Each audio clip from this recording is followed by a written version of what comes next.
સર્વમંગલ માંગલ્યમ સર્વકલ્યાણકમ પ્રધાનમ સર્વધર્માણામ જૈનમ જયતુ નમસ્મે સ્વામી બુદ્ધ્યા ચકાસતે ચિત સ્વભાવાય ભાવાય સર્વભાવાન કલક્ષ.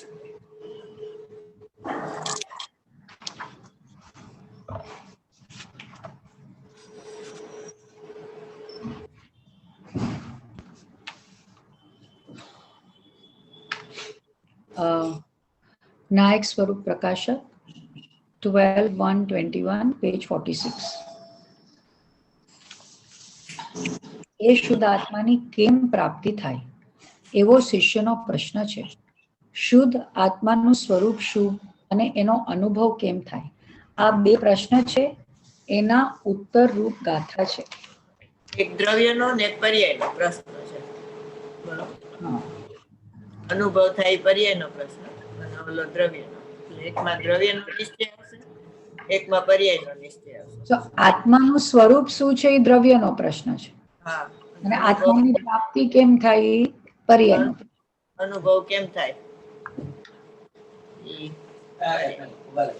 કાલ કેટલા વાગ્યાનો ટાઈમ ગયો? બપોરે. એટલે તું ગોઠવી ગયો. હું વેલો જઈશ તો 5 વાગે. માસી આવ કાળા કાળા દેખાય કીધો. ના કાળા કાળા ને ખૂણામાં વયા ગયા. પ્રકાશ ન પડતો. એની ટીકા એટલે વિસ્તાર. એ મૂળમાં છે. પ્રાકૃત ગાથામાં એની સંસ્કૃતમાં આત્મખ્યાતિ નામની ટીકા કરે છે. આત્મખ્યાતિ એટલે આત્માની પ્રસિદ્ધિ. મૂળ શાસ્ત્રનું નામ સમયસાર. સમયસાર એટલે શુદ્ધ આત્મા. સમયસાર એટલે શુદ્ધ આત્મા. સમયસારનો અર્થ શુદ્ધ આત્મા અને આત્મખ્યાતિ એટલે આત્માની પ્રસિદ્ધિ એટલે શુદ્ધ આત્માની પ્રસિદ્ધિ. આહા, એક કહ્યું શુદ્ધ આત્મા, બીજાએ કહ્યું શુદ્ધ આત્માની પ્રસિદ્ધિ. બસ બે શબ્દો છે. સમયસાર એ શુદ્ધ આત્મા અને આત્મખ્યાતિ એટલે એની પ્રસિદ્ધિ. 6 દ્રવ્યની પ્રસિદ્ધિ કે નારેના શુદ્ધ આત્માની પ્રસિદ્ધિ થાય છે એવું આ શાસ્ત્ર છે. આગમમાં છે ને આત્માને ઓળખાવે ને તો 6 દ્રવ્યની પ્રસિદ્ધિથી ઓળખાવે. એને જ્ઞાનની પર્યાયમાં 6 દ્રવ્ય ઝળકે છે ને એટલા માટે. અને અધ્યાત્મમાં સીધો ત્રિકાળી ધ્રુવ ભગવાન આત્મા એટલે સમયસાર કીધું એટલે એ દ્રવ્યનો નિશ્ચય અને આત્મખ્યાતિ કીધું એટલે પર્યાયનો નિશ્ચય. જ્ઞાન પર્યાય નિશ્ચય. બરોબર. એટલે આત્માની પ્રસિદ્ધિ એટલે એમ. એટલે મૂળ સમયસાર શાસ્ત્ર એટલે એ ત્રિકાળી ધ્રુવ ભગવાન આત્માની વાત કરશે, કુંતકુંત ભગવાન. અને આત્મખ્યાતિ અનુભવ કેમ થાય એ આત્મખ્યાતિ એટલે એની ટીકાનું નામ એને આત્મખ્યાતિ રાખ્યું અને કુંતકુંત ભગવાને એને સમયસાર નામ આપ્યું.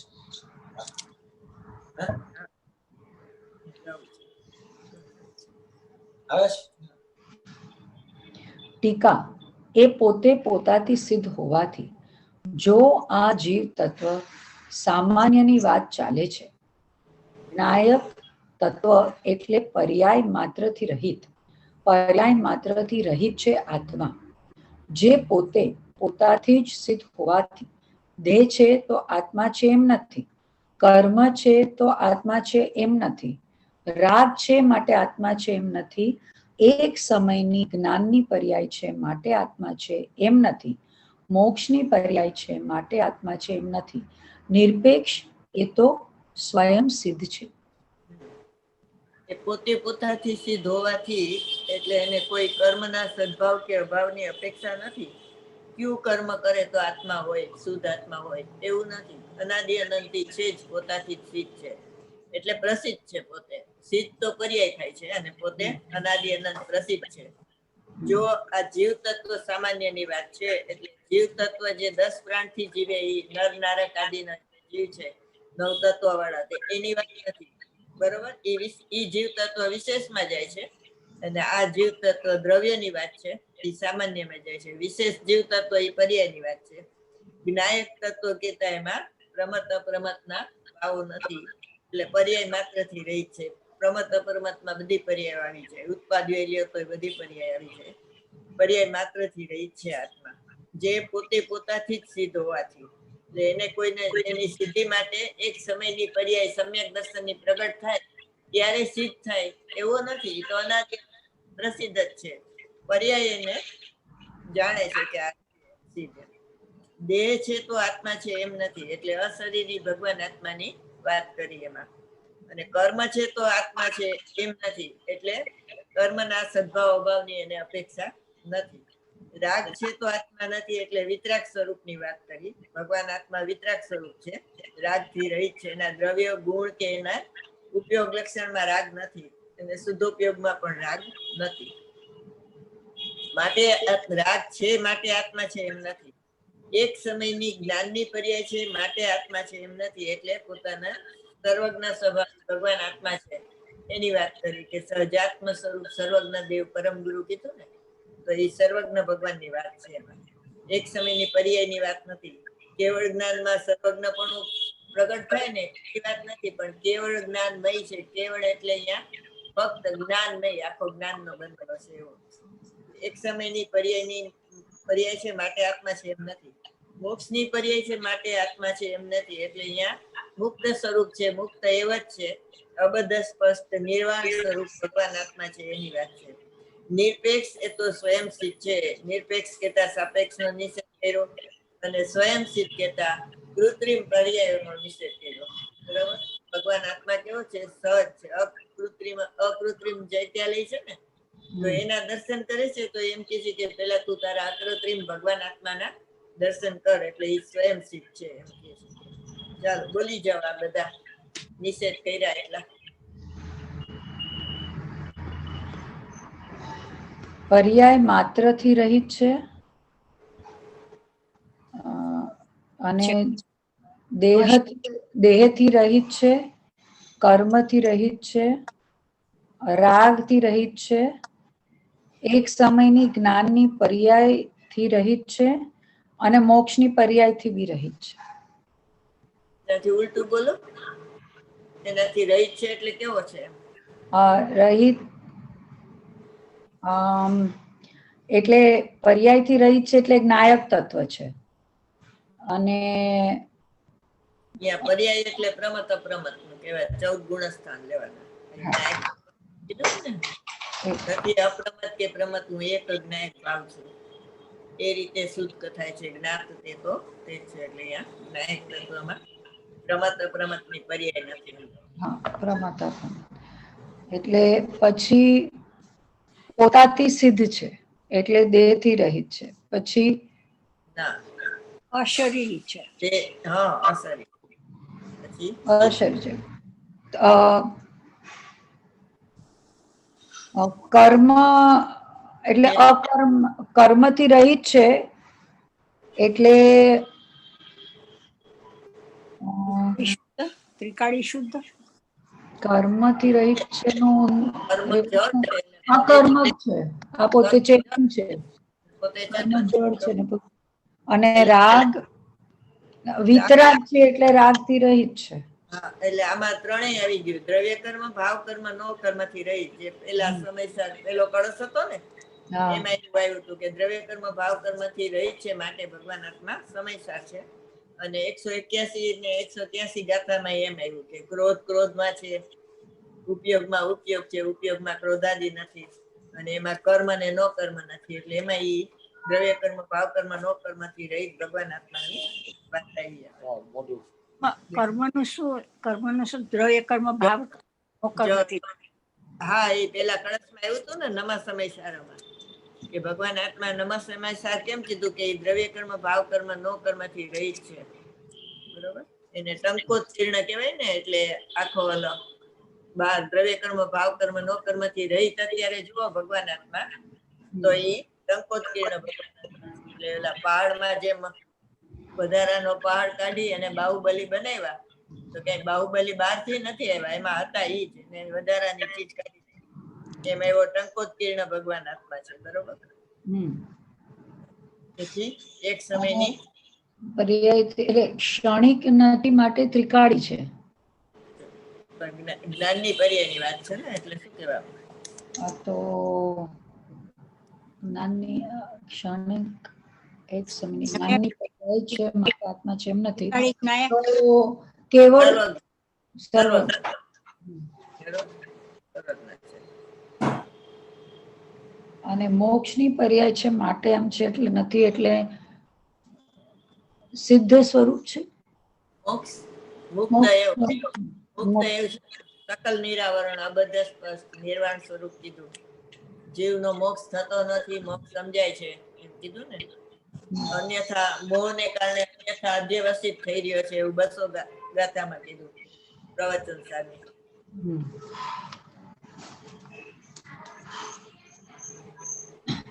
નિરપેક્ષ એ તો સ્વયં સિદ્ધ છે. નિરપેક્ષની સામે સાપેક્ષ સાપેક્ષ સાપેક્ષ નથી અને નિરપેક્ષ છે. સાપેક્ષ એટલે શું ને નિરપેક્ષ એટલે શું? અપેક્ષા રહી. કર્મની અપેક્ષા આવે ને એને સાપેક્ષ કહેવાય, ને કર્મની અપેક્ષા વગરને નિરપેક્ષ કહેવાય.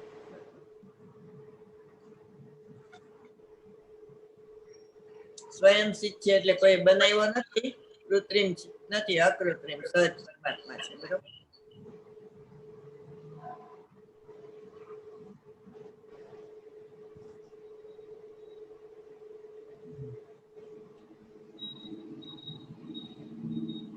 પર્યાયમાં અશુદ્ધતા હો કે પર્યાયમાં શુદ્ધતા હો, હું તો સ્વયં સિદ્ધ પરમાત્મા છું. આહા, પરમાત્મા પડતો નથી. અશુદ્ધતા હોય તો મને કઈ ફરક પડતો નથી, અને શુદ્ધતા હોય તો મારામાં કઈ ફરક પડતો નથી. એવો હું ભગવાન આત્મા છું.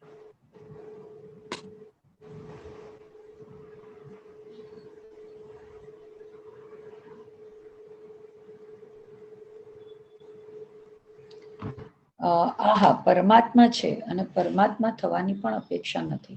એ પરમાત્મા આવ્યા એટલે એનો અર્થ શું થાય? એટલે ત્રિકાળી ધ્રુવની વાત છે કે પરમાત્મા છે. પરમાત્મા તો પર્યાયમાં થાય છે, પણ એની પર્યાયમાં થાવ એની અપેક્ષા નથી કે હું થાવ તો ત્રિકાળીમાં પરમાત્મા પણ પ્રત્યે પરમાત્મા થાય એને શું કહેવાય? ને ધ્રુવ પરમાત્મા હોય એને શું કહેવાય? પર્યાયમાં પરમાત્મા થાય એને સર્વજ્ઞ કહેવાય. કાર્ય પરમાત્મા અને ઓલો કારણ પરમાત્મા. કાર્ય પરમાત્મા હોય એમાં થવાની અપેક્ષા હોય, કારણ પરમાત્મા છે એમાં થવાની અપેક્ષા ન હોય. એ તો છે જ અનાદિ અનંત.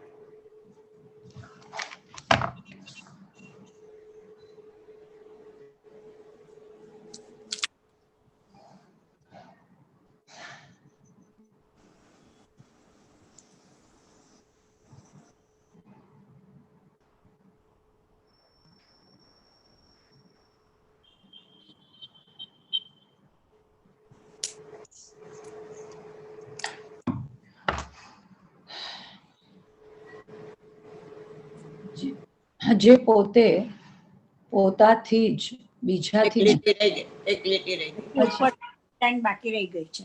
કે પરમાત્મા થાય તો પરમાત્મા છે એ પણ નથી. એ તો પ્રથમથી જ પરમાત્મા છે. પ્રથમથી જ છે પરમાત્મા, એનો અર્થ શું થયો? પરમાત્મા સ્વરૂપ જ છે. પ્રથમ નો અર્થ શું થયો? એટલે બનાવવાનું નથી, છે ને છે. અનાદિ. પ્રથમ તો અનાદિ છે પરમાત્મા. અનાદિ સર્વ જીવ છે, સિદ્ધ સમ નો લાગુ પડે? હે ના, એ આમાં પોતાની વાત છે, બધા જીવની વાત નથી. પ્રથમથી જ પરમાત્મા છે એટલે હું અનાદિ અનંત પરમાત્મા છે. પોતાના આત્માને જોવે પછી ખબર પડે કે સર્વ જીવ છે સિદ્ધ.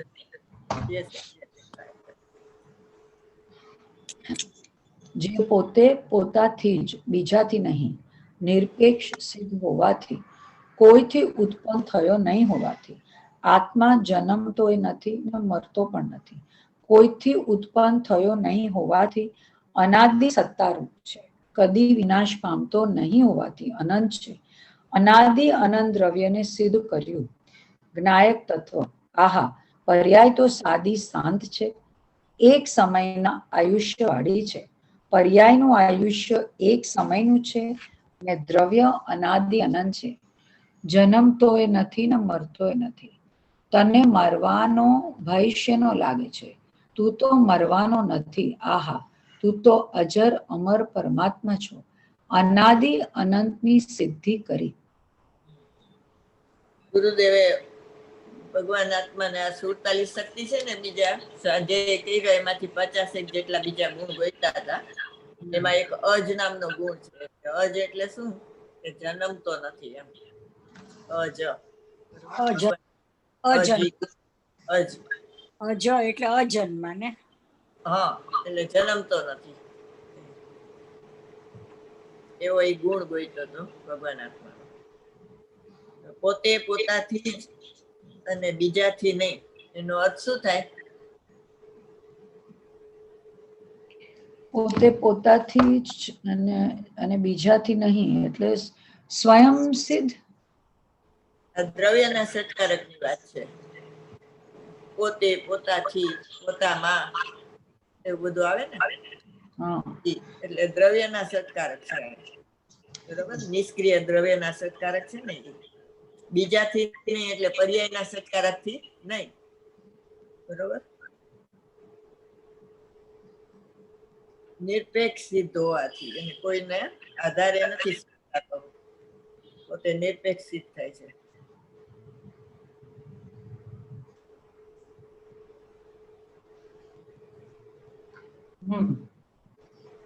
કોઈથી ઉત્પન્ન થતો નહીં હોવાથી, બરોબર, એટલે અનાદિ છે, એટલે એની ભૂતકાળની વાત કરી જીવની. અને કોઈથી નાશ પામતો નહીં હોવાથી અનંત છે, એટલે એના ભવિષ્યકાળની વાત કરી. અને આત્મા જન્મતોય નથી ને મરતોય નથી. બરોબર, એટલે એનો અર્થ ઉત્પાદ ને વ્યય નથી આત્મામાં. પર્યાયમાં જન્મે છે ને પર્યાય વ્યય પામે છે, એટલે મરે છે. ભગવાન આત્મા જન્મતો નથી એટલે એમાં ઉત્પાદ નથી, ને મરતો નથી એટલે વ્યય નથી. કોઈથી ઉત્પન્ન થયો નહીં હોવાથી અનાદિ સત્તા છે. બરોબર, છ દ્રવ્ય અનાદિ સત્તા છે. બરોબર, પણ અહીંયા જીવ દ્રવ્યની વાત છે. જીવ દ્રવ્યની વાત કેવી રીતે છૂટી પાડે છે કે અનાદિ અનંત, નિત્ય ઉદ્યોતૃત અને સ્પષ્ટ પ્રકાશમાન જ્યોતિ કીધું ને, તો એનાથી જીવ દ્રવ્યની વાત છે એમ નક્કી થાય. અનાદિ અનંત ને નિત્ય ઉદ્યોતૃપ તો બધા દ્રવ્યને લાગુ પડે. કારણ કે સત દ્રવ્ય લક્ષણમ ઉત્પાદ્ય ધ્રુવયુક્તમ સત ગુણ પર્યાય દ્રવ્ય સ્વચતુષ્ટયમાં પરચતુષ્ટયની નાસ્તી છે. તો આ છ દ્રવ્યને લાગુ પડે. પણ સ્પષ્ટ પ્રકાશમાન જ્યોતિ કીધું ને એટલે એનાથી જુદો પડ્યો.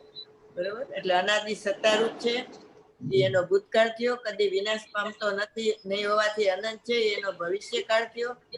અને અનાદિ અનંત દ્રવ્યને સિદ્ધ કર્યું, જ્ઞાયક તત્વને. બરોબર, આ પર્યાય તો સાદી શાંત છે, એટલે છ દ્રવ્યની પર્યાયો તો સાદી શાંત જ હોય. એક સમયની પર્યાય છે ને, એટલે સાદી એટલે ઉત્પન્ન થઈને, આ શાંત એટલે વ્યય પામી. એક સમયના આયુષ્ય વાળી છે, એટલે પર્યાયનું આયુષ્ય તે એક સમયનું છે. દ્રવ્ય અનાદિ અનંત. દ્રવ્યનું આયુષ્ય ન હોય, બરોબર, અનાદિ અનંત ને નિત્ય ઉદ્યતરૂપ છે. પર્યાયનું આયુષ્ય એક સમયનું છે. જન્મતોય નથી ને મરતોય નથી. આયુષ્ય ન હોય તો જન્મ મરણ કરવાની જરૂર ન પડી. જીવત્વ શક્તિ છે ને, એટલે સદાય જીવે જ છે. એમાં મરણ નામની કોઈ શક્તિ નથી, એટલે એને મરવાનો ભય લાગતો નથી. તું મરવાનો નથી, તું તો અજર અમર પરમાત્મા છો. એટલે અબહમ અમર ભય ન મરે. જયારે ભગવાન આત્માને જોડે છે ને, ધ્રુવ પરમાત્મામાં અહમ કરે છે ને, ત્યારે એ આનંદ ગંજી એમ કે છે કે અબહમ અમર ભય ન મરે. જયારે પર્યાયમાં હું પણ કરે, એના માટે શ્રીમદ રાજચંદ્ર કે છે કે ક્ષણ ક્ષણ ભયંકર ભાવ મરણે કા અહો રાચી રહ્યો. એટલે એક એક સમયની પર્યાયમાં હું પણ કરે છે, તો સમયે સમયે ભાવ મરણ થાય છે. પોતાની અનાદિ સત્તા છે એનો એ અનાદર કરે છે, પર્યાયનો આદર કરીને.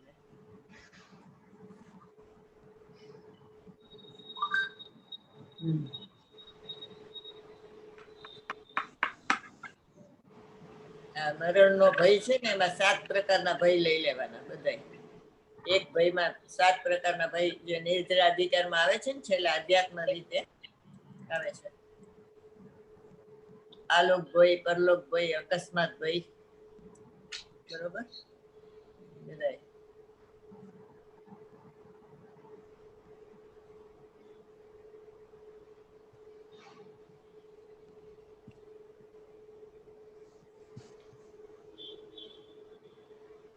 આ આત્મા છે. પર્યાયને ગૌણ કરી, પર્યાયનું લક્ષ્ય છોડીને, પર્યાયથી રહિત એની શક્તિ સંપન્ન ભગવાન અનગુણનો પિંડ આત્મા સોનાની અવસ્થાને ન જો, સોનાને જો, સોનાને જોતા સોનાના ગુણભેદને પણ ન જો, એકલા સોનાને જો. આહા, એમ આ આત્મા અનાદિ અનંત છે, કોઈ કાળે જન્મતો નથી અને કોઈ વિયોગથી નાશ પણ થતો નથી. સંયોગથી જેની ઉત્પત્તિ નથી થતી અને સંયોગના વિયોગથી જેનો નાશ થતો નથી, એવો અનાદિ અનંત છે. એ અનાદિ અનંતની સિદ્ધિ કરી.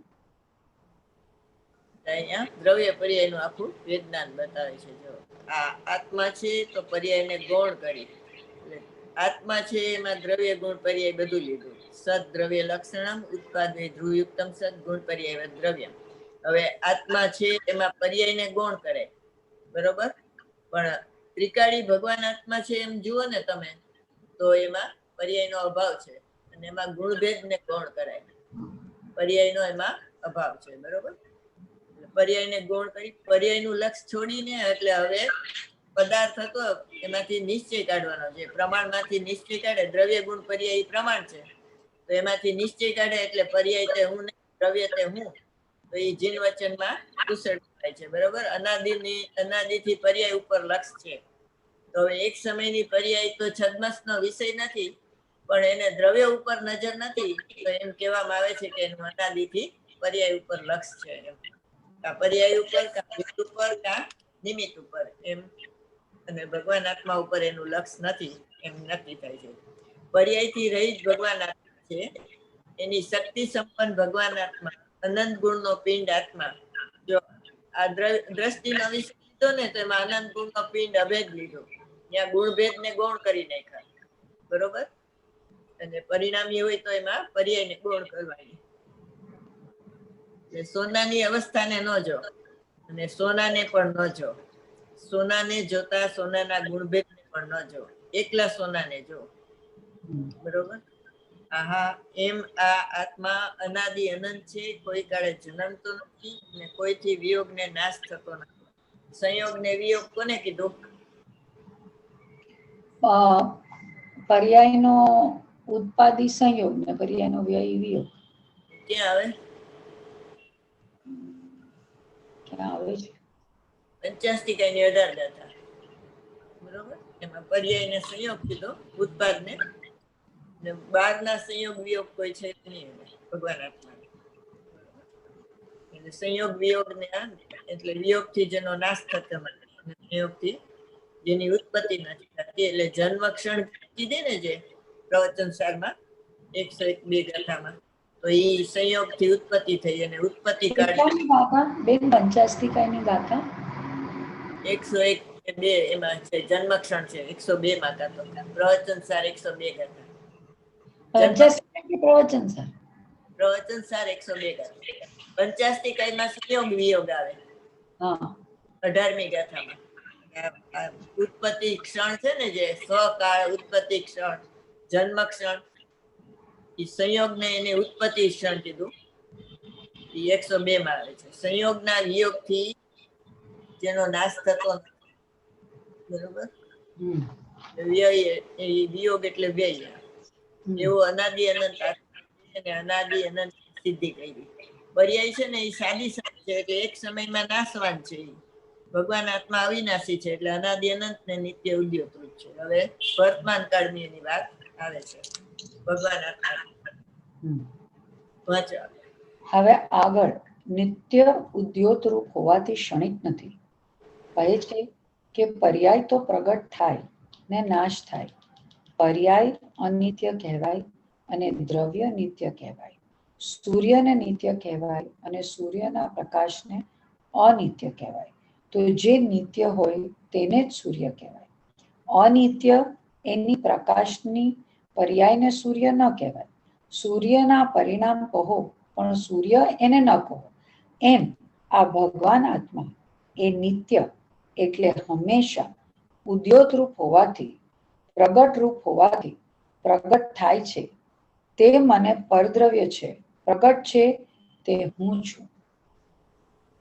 પરિણામી દ્રવ્ય હોય ને એમાંથી નિશ્ચય કાઢવો હોય તો પેલા દ્રવ્ય પર્યાયના ભેદજ્ઞાનમાં એમ કહેવાય કે પર્યાયને જીવના પરિણામ કહો પણ એને જીવ ન કહો, બરોબર. પણ પછી દ્રવ્ય ઉપર લક્ષ જાય છે તો એ તો જીવના પરિણામે નથી એમ, બરોબર. જીવને પરિણામ ન હોય, અપરિણામી ઉપર લક્ષ આવે ને તો ધ્રુવમાં ઉત્પાદ્ય ન હોય, સદસમાં વિસદસ ન હોય, સામાન્યમાં વિશેષ ન હોય. એવી રીતે એને આખો નજર કાઢી ઉપર હોય ને ત્યારે એવી રીતે વાત આવે.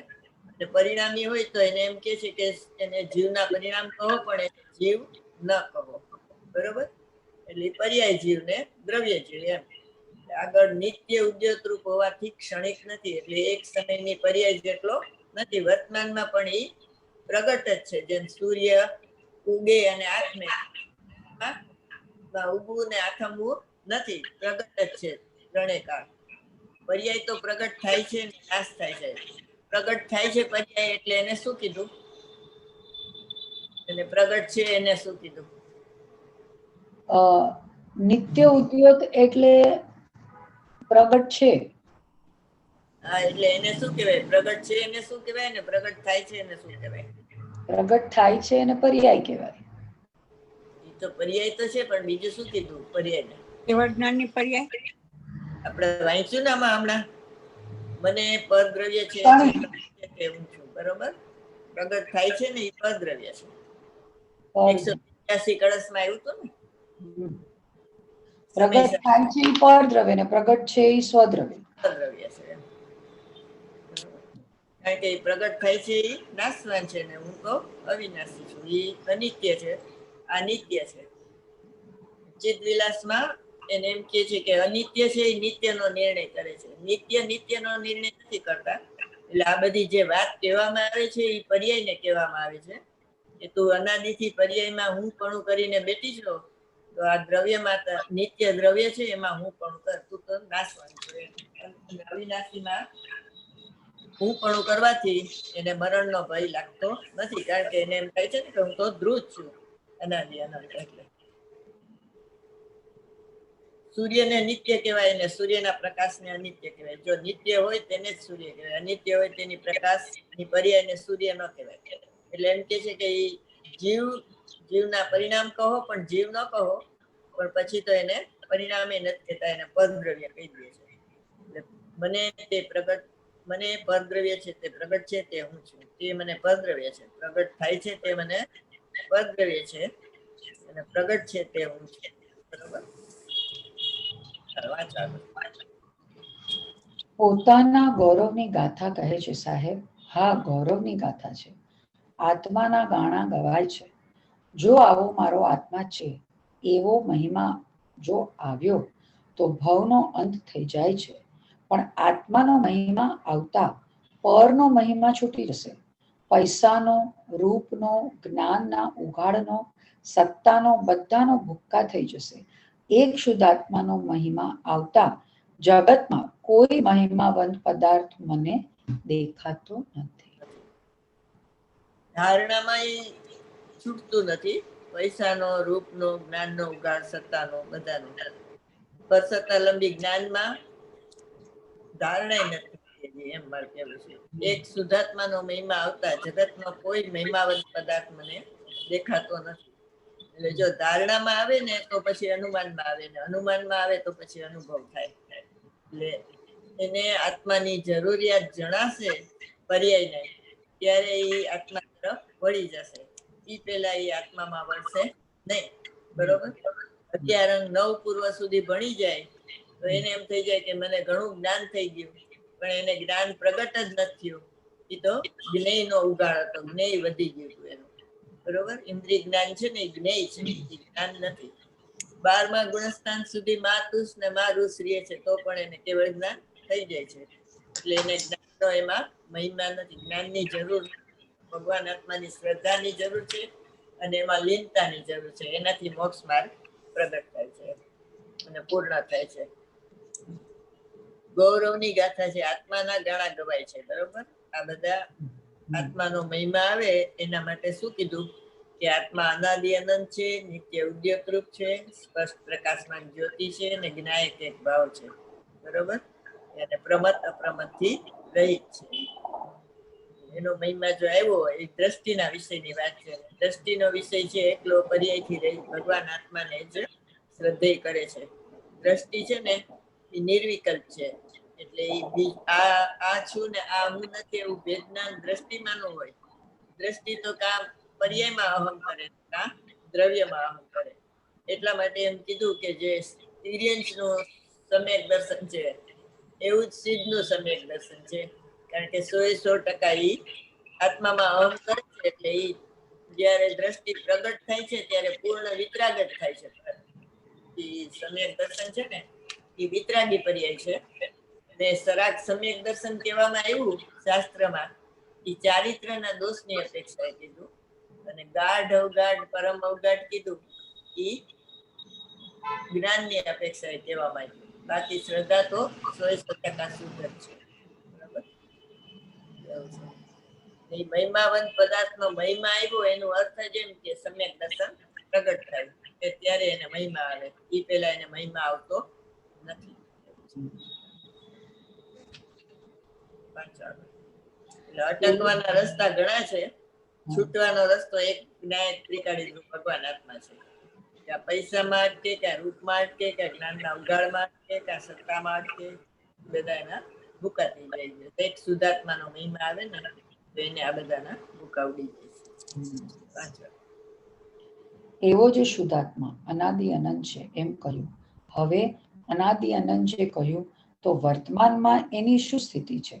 કે પ્રગટ થાય છે તે આત્મા છે, કે પ્રગટ છે તે આત્મા છે, કે નિત્ય ઉદ્યોત રૂપ હોવાથી, થવાથી નહીં, નિત્ય પ્રગટ રૂપ હોવાથી. પરિણામ તો પ્રગટ થાય છે ને નાશ થાય છે. જે પ્રગટ થાય છે તે હું નહીં, પ્રગટ થાય છે તે મને પરદ્રવ્ય છે, અને જે પ્રગટ છે તે મને સ્વદ્રવ્ય છે. પર્યાય માત્ર જે પ્રગટ થાય છે તેને પરમાત્મા પરદ્રવ્ય કહે છે, અને જે પ્રગટ છે તેને સ્વદ્રવ્ય કહે છે. પ્રગટ ને અપ્રગટ કરે છે ને અપ્રગટ ને પ્રગટ કરે છે. બરોબર, નિત્ય ઉદ્યોત રૂપ એટલે પ્રગટ છે એમ કીધું. પ્રગટ થી વિરુદ્ધ હોય તો શું કહેવાય? અપ્રગટ. એનો બીજો શબ્દ શું છે એના માટે?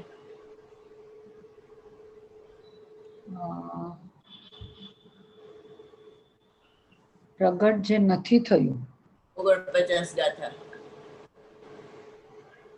47 ગાથા, 49 ગાથા, સમયસરની 47 ગાથા કઈ છે? 49 અવ્યક્તની કઈ છે? 47. ઓલી મોટી છે ને લાંબી, એ 49 છે. 47 હશે. 47 છે.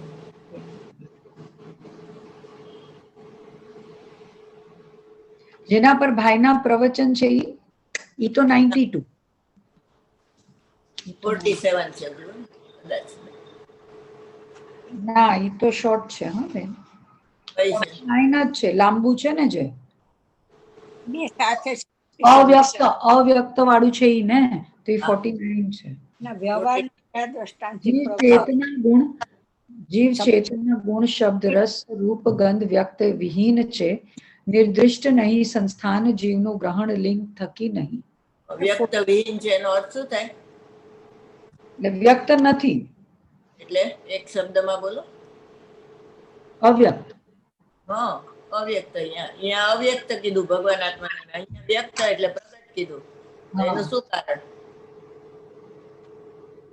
અનુભવમાં નથી માટે અવ્યક્ત, અને અહીંયા નિત્ય પ્રગટ રૂપ છે એટલે ત્રિકાળી ધ્રુવ ભગવાન ચાલે જ છે. ત્રિકાળી ધ્રુવ ભગવાન આત્માને અવ્યક્ત કીધું. અનુભવમાં મને કઈ કીધું? દ્રવ્ય ઇન્દ્રિયથી ભિન્ન, ભાવેન્દ્રિયથી ભિન્ન. કારણ કે ઇન્દ્રિયોથી જણાતો નથી માટે અવ્યક્ત છે.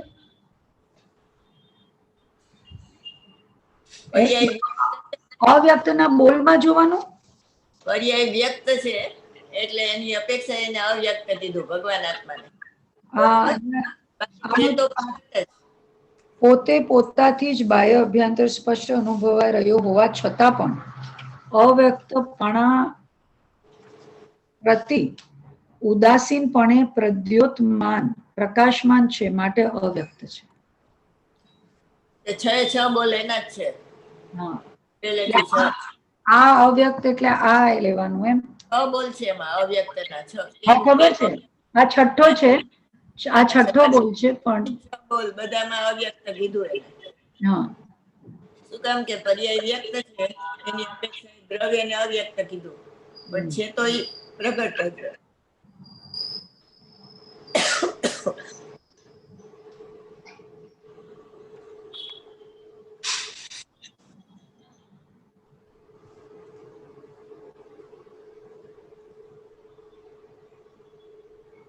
હા, છ દ્રવ્ય સ્વરૂપ લોક વ્યક્ત છે, તો ભગવાન આત્મા અવ્યક્ત છે, એટલે ઈ અપ્રકટ છે એમ. સપ્તમ દ્રવ્ય કરી નાખ્યું એમ. હમ.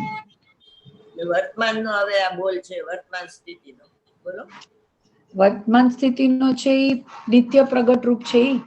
વર્તમાનમાં ત્રિકાળી ભગવાન આત્માની શું સ્થિતિ છે, તો કે વર્તમાનમાં જ ઈ પ્રગટ છે એમ. હમ. બરોબર. ભૂતકાળમાં હતો, ભવિષ્યકાળમાં રહેવાનો છે, અને વર્તમાનમાં છે એમ. હમ. ત્રણેય કાળ છે એમ. પ્રગટ થાય છે તે આત્મા છે, કે પ્રગટ છે તે આત્મા છે. બોલ. પ્રગટ છે તે આત્મા છે.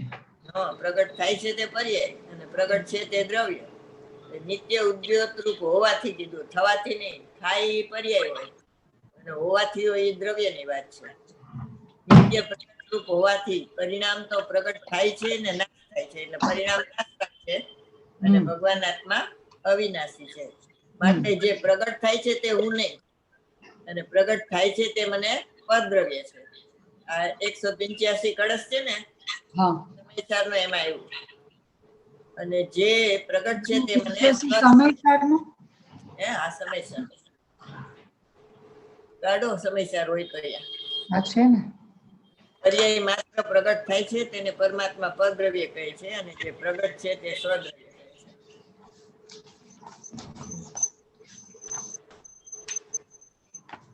Like Ravi, 442. 442. 185 કળશ. તો પેજ correct જ હતો હવે. પેજ નંબર હા, એટલે જ પેજ 444.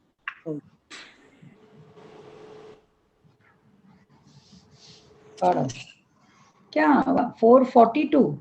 હા, ઉપરમાં જ છે 442 માં મૂળ શાસ્ત્રમાં. હા, એ નિયમસાર 50માં કળશનો આધાર કળશ છે. તમે લખાયેલું છે હા એ જ. ઈ જ ને. વાંચો. શ્લોકાર્થ. જેમના ચિત્તનું ચરિત્ર ઉદાર ઉચ્ચ ઉજ્જવળ છે, એવા મોક્ષાર્થીઓ આ સિદ્ધાંતને સેવન કરો કે હું તો શુદ્ધ ચૈતન્યમય એક પરમ જ્યોતિ જ સદાય છું, અને આ જે ભિન્ન લક્ષણવાળા વિવિધ પ્રકારના ભાવો પ્રગટ થાય છે તે હું નથી, કારણ કે તે બધા મને પરદ્રવ્ય છે. પ્રગટ થાય છે તે મને પરદ્રવ્ય છે, ને પ્રગટ છે તે હું છું. બરોબર. ઈશ્વર દ્રવ્ય છે. બીજું કોણે કીધું પરદ્રવ્ય? પર્યાય ને પરદ્રવ્ય બીજું કોણે કીધું? ભાવ. બીજી કઈ જગ્યાએ આવ્યું? આમાં આવે છે મોક્ષ માર્ગ પ્રકાશકમાં. તમે પછી આ શુદ્ધ અંતર તત્વ કર્યું ભૂલી ગયા? 50ની ગાથામાં તમે લખ્યું તો છે, કુનકુન ભગવાન પરદ્રવ્ય કે છે. અચ્છા, નિયમ સારની 50મી ગાથા છે. પરદ્રવ્ય પર સ્વભાવ ને હે, અને 38મી ગાથામાં પદ્મ પ્રબલધારી દેવ પરદ્રવ્ય કે છે. 185 કળશમાં અમૃતચંદ્ર પરદ્રવ્ય કે છે. બરોબર.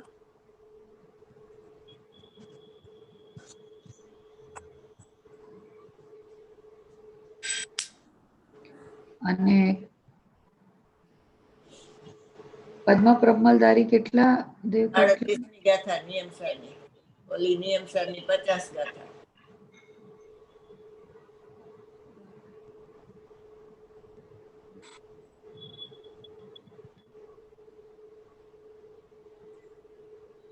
કોને પરદ્રવ્ય કીધું? પર્યાય ને હા પ્રગટ થાય તે પરદ્રવ્ય એમ. અને ગુણ ને પરદ્રવ્ય કોણ કે છે? ગુણભેદ ને બ્રહ્મ પદ્મલધારી દેવ 48 ગાથામાં. ભેદ ને એ તો પર્યાય ને તમે કીધું ને આ ત્રણેય પર્યાય. આ તો ગાથા આમાં કળશ 50 માં કે પરભાવ છે એ છે ને પરદ્રવ્ય છે. તમે ગોટા કેમ કરો છો? ગાથા 50 છે નિયમસારની. તો એમાં અહીંયા કળશ મેં લખ્યું છે.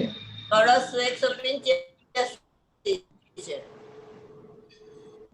આધાર 50મી ગાથામાં આ કળશ લખ્યું છે. સમજ્યા? હા હા હા ગાથા 50 માં કળશ આપ્યો છે એમ લખ્યું છે. હા બરાબર. હા એમ છે. અને 50મી ગાથામાં કુંકુમ ભગવાન પરદ્રવ્ય કે છે અને 38મી ગાથામાં પદ્મ પ્રબલધારી દેવ પર્યાયને પરદ્રવ્ય કે છે. બરોબર.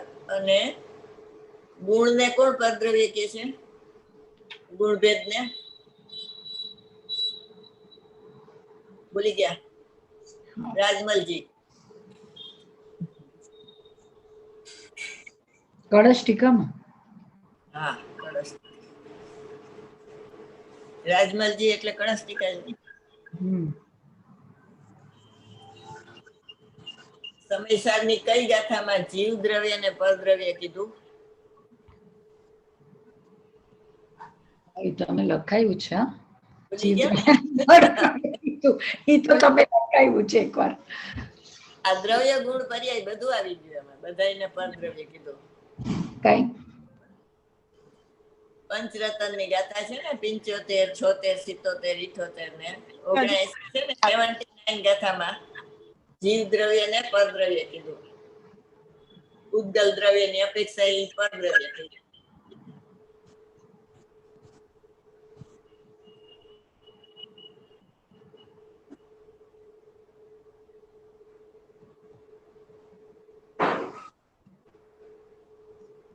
જે બ્લેક ખાધું છે તો એટલી આંખ તો બંધ થઈ જાય છે. શું પૂછવા છે કાલ રાતના એલર્જી થઈ ગઈ હતી ને તો આજે બે ઓલી એલર્જીની 2 ટીકડી બપોરે સાંજે ખાધી છે તો આંખ જ થઈ જાય છે. જોવું છે તમારે? 79 ગાથા જોઈ લ્યો. એમાં પરદ્રવ્ય હા જીવ દ્રવ્ય એ રીતે પૂતગલ દ્રવ્ય તે પણ નિજ ભાવે પરદ્રવ્ય પર્યાય ક્રમે 9 ગ્રહ પરદ્રવ્ય એટલે જીવ દ્રવ્ય ની વાત છે. આ એ તમને કરાવ્યું છે. 79 જીવના પરિણામ પરદ્રવ્ય પૂતગલની અપેક્ષાએ લખ્યું છે પુસ્તકમાં. ચાલો વાત આગળ. આગળ વાંચ્યું. હા અહીંયા હા નિત્ય ઉદ્યોતરૂપ પર્યાયના વિશેષણમાં નિત્ય ઉદ્યોત કહેવાય. અનિત્ય અનિત્ય ઉદ્યોત કહેવાય. એક સમયની અનિત્ય પર્યાય પ્રગટ થાય તે પ્રગટ થઈ, ન હતી તે ને થઈ. સમ્યક દર્શન નહોતું થયું તે આત્મા નથી. સમ્યક દર્શન પ્રગટ થાવ કે ન થાવ એવી પણ અપેક્ષા ભગવાનને નથી. એ તો નિત્ય ઉદ્યોતરૂપ છે, પ્રગટ છે, શાશ્વત છે. આહા કેમ દેખાતો નથી? કેમ કે તું એને દેખાતો નથી માટે દેખાતો નથી. દેખતો નથી. તું એને દેખતો નથી માટે દેખાતો નથી.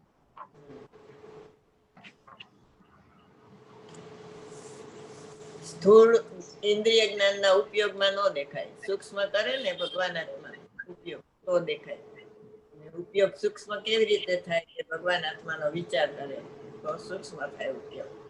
કોણ પાપના વિચાર કરે તો સ્થૂળ ઉપયોગ થાય.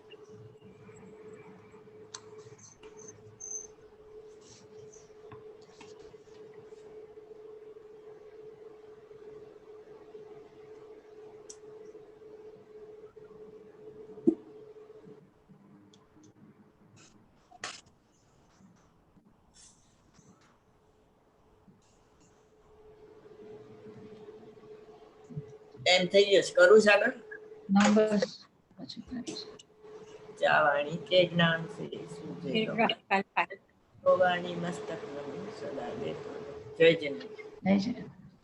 કાલે 1:30 વાગે